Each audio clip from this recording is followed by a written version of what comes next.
The year is 1571, and the sun rises over the Mediterranean, painting the water gold. But don't let the beauty fool you. Somewhere on that glittering sea, a warship cuts through the waves, not by wind, but by human muscle. And if you're watching this from the 21st century, you're about to experience a nightmare that makes medieval London look like a health spa. To the modern eye, this ship is not a vessel of adventure, but a floating prison designed by a mad engineer. A stranger from today would suffer immediate claustrophobic panic. Your entire universe shrinks to a wooden bench just 2 feet wide. 2 feet, that's less space than a budget airline seat. And you won't sit here for a few hours. You'll sit here for years, chained to it 24 hours a day, 7 days a week, without ever standing up. The first assault on your senses is the stench, and it's not metaphorical. It's a physical wall of odor, so thick you can taste it. Below your feet, in the bilge, sits a soup of human excrement, vomit, rotting food, and rat corpses, baking in the Mediterranean sun. This mixture ferments for months, releasing gases so toxic that veterans say you could smell a galley 2 miles away before you ever saw its sails. 2 miles. The smell arrives like a messenger of hell. But the smell is just the opening act. The real horror is what happens to your body. You row to the rhythm of a drum. 20 strokes per minute, 1,200 strokes per hour, for up to 20 hours straight when the ship is chasing an enemy. Your hands, raw and bleeding, grip an oar that weighs 300 pounds. Salt spray from the sea cakes into your open wounds. Within a week, your back is a road map of scars from the bosun's whip. Within a month, your muscles have reshaped themselves around the oar. You are no longer a man. You are part of the machine. And yet, the physical pain is only half the story. Look to your left. A Muslim slave captured in battle. To your right, a Christian thief sentenced to the galleys for stealing a loaf of bread. Across from you, a free man who actually chose this life for wages. 4 men, 4 worlds, 1 bench. You will live, eat, sleep, and die within inches of these strangers. There is no privacy. There is no silence. There is only the drum, the oar, and the chain. This was the reality for 40,000 men on the morning of October 7, 1571, the day everything changed. The day the largest naval battle since antiquity would decide whether they died chained to their benches or breathed free air for the first time in years. But to understand what happened that day, you first need to understand what it took to survive the years leading up to it. What killed most men wasn't the battle. It was the bench. To understand survival, you must first understand fuel. A galley slave's daily ration was 800 grams of hardtack, a biscuit so rock hard it had to be soaked in water before eating. Add a bowl of bean soup, sometimes with a splash of vinegar to mask the rot. No meat, no vegetables, no vitamin C. This is a death sentence, just slow. But hunger is a slow killer. Thirst is fast. Each man got roughly 2 liters of water per day. In the Mediterranean summer, under a blazing sun, rowing for hours, that's not enough. Men drank their own sweat from the wood. Some drank seawater and went mad within hours, screaming about demons in the waves. You will be whipped, not once, but daily. The bosun's lash, a rope dipped in wax and tar, tears skin from bone with each stroke. The wounds never heal. They fester in the heat, fill with maggots, and rot while you row. Infection is not a risk. It is a guarantee. Dr. Finch, a medical historian, explains, without vitamin C, after 3 months, your gums turn black and bleed. Your teeth fall out. Old wounds reopen. You literally fall apart. That's scurvy. But the real killer was dysentery, from drinking water contaminated with human waste. You die shitting your own guts out, chained to a bench.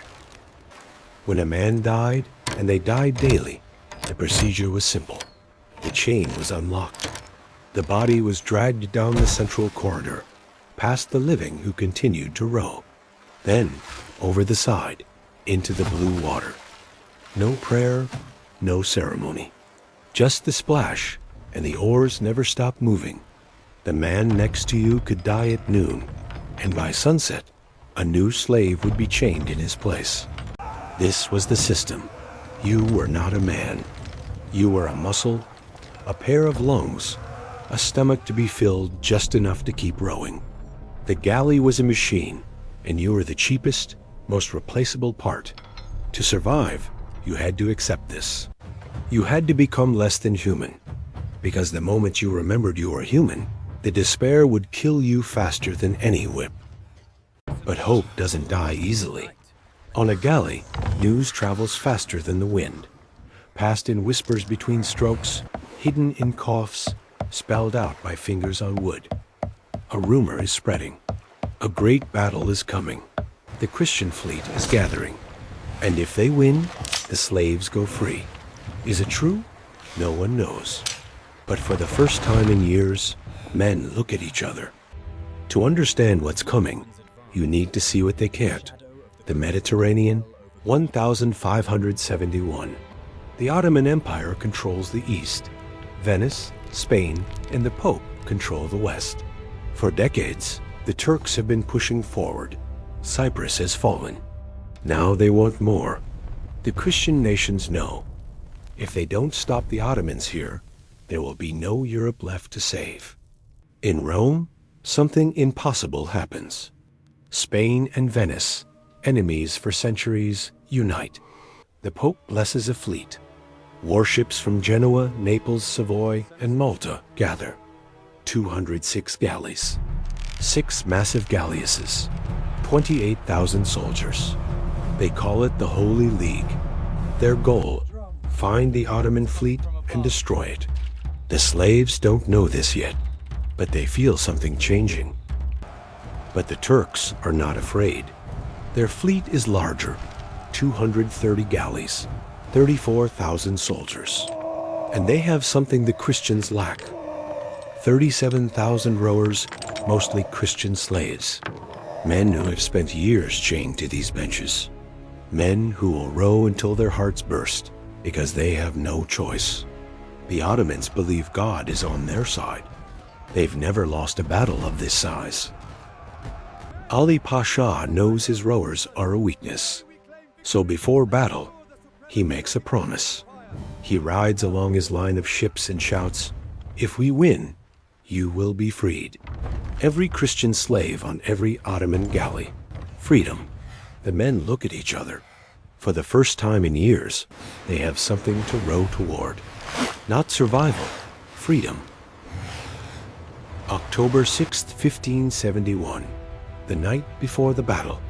2 fleets anchor just 50 miles apart.